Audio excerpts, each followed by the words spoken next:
9 दिसंबर के बाद यानी 4 दिन की छुट्टी के बाद आज से संसद का शीतकालीन सत्र फिर से शुरू हो रहा है।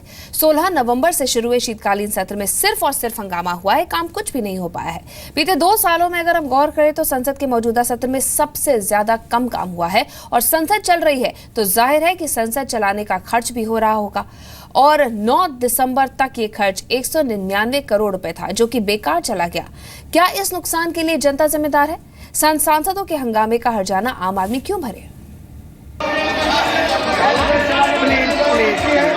Madam speaker, If you do something like this, I will have to start question hour. नहीं तो मैं यहाँ भी सुनूंगी, यहाँ सुनूंगी, बट सब एक साथ बोलोगे तो किसी की नहीं सुन पाऊंगी। देश को 200 करोड़ का हिसाब चाहिए।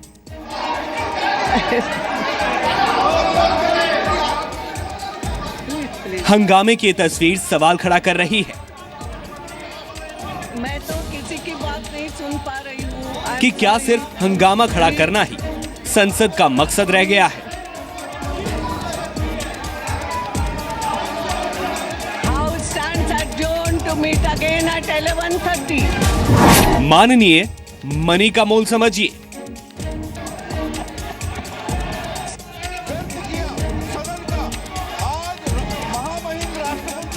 पैसा क्यों बर्बाद किया? क्यों बर्बाद? संसद में करोड़ों बर्बाद कैसे कहें? लोकतंत्र जिंदाबाद।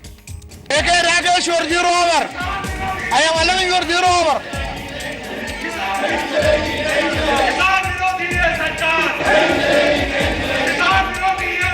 I am allowing you। मेरी संसद, मेरा नोट, मेरा हक। कालाधन और भ्रष्टाचार के खिलाफ लड़ाई लड़ने के लिए बैंक और एटीएम के बाहर लाइन में खड़ी जनता आज 200 करोड़ का हिसाब मांग रही है। आप सोच रहे होंगे कौन से 200 करोड़ रुपए हैं? ये वो 200 करोड़ रुपए हैं जो शीतकालीन सत्र में सांसदों के हंगामे की भेंट चढ़ चुके हैं। हंगामा बहुत हो चुका और उस हंगामे से किसी को कोई फायदा नहीं हुआ है। जो एक सबको ये बात मालूम है कि जो हंगामा जो लोग कर रहे हैं उनको भी इस बात का एहसास है कि उनके पास न कोई तर्क है न कोई तथ्य है। तर्कों और तथ्यों के दिवालियेपन से जूझ रहे हैं वो लोग जो लोग की हंगामे कर रहे हैं। तो इसलिए उनको अब वक्त है और आखिरी वक्त में कम से कम 2-3 दिन जो भी है सकारात्मक बात कहे, सुझाव दे, अगर कोई सुझाव उनके पास है। नोटबंदी के बाद संसद में हुए हंगामे की वजह से अब तक लोकसभा में 124 करोड़ रुपए जबकि राज्यसभा में 75 करोड़ रुपए यानी 199 करोड़ रुपए बर्बाद हो चुके हैं।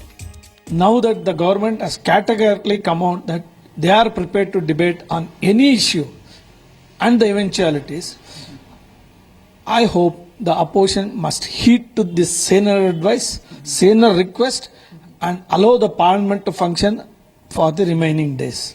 People are watching, everybody is distraught, so much of money is wasted on each day. 2012 में सरकार के दिए आंकड़ों के मुताबिक 1 मिनट संसद को चलाने में 2.5 लाख रुपए का खर्च होता है, यानी 1 घंटे में 1.5 करोड़। और अगर संसद में एक दिन की कार्रवाई 6 घंटे मानी जाए तो एक दिन का खर्च 9 करोड़ रुपए आता है।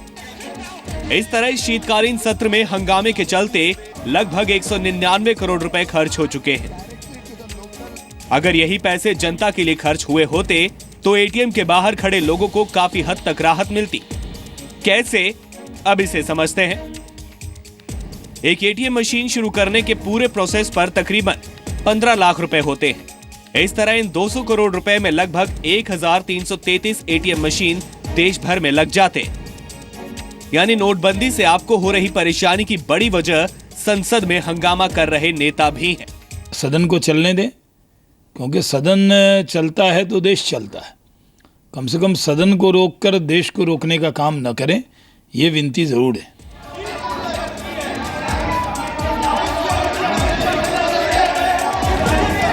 केवल संसद के इस विंटर सेशन में जितना रुपया हंगामे की भेंट चढ़ गया उतने में अब तक 1333 एटीएम लग जाते, 1,33,000 शौचालय बन जाते। ये 44% रकम डेयरी विकास बजट की, 33% रकम हाउसिंग सेक्टर के बजट की, 29% रकम अन्य ग्रामीण विकास के बजट की और 100% रकम रोड ट्रांसपोर्ट के बजट के बराबर है।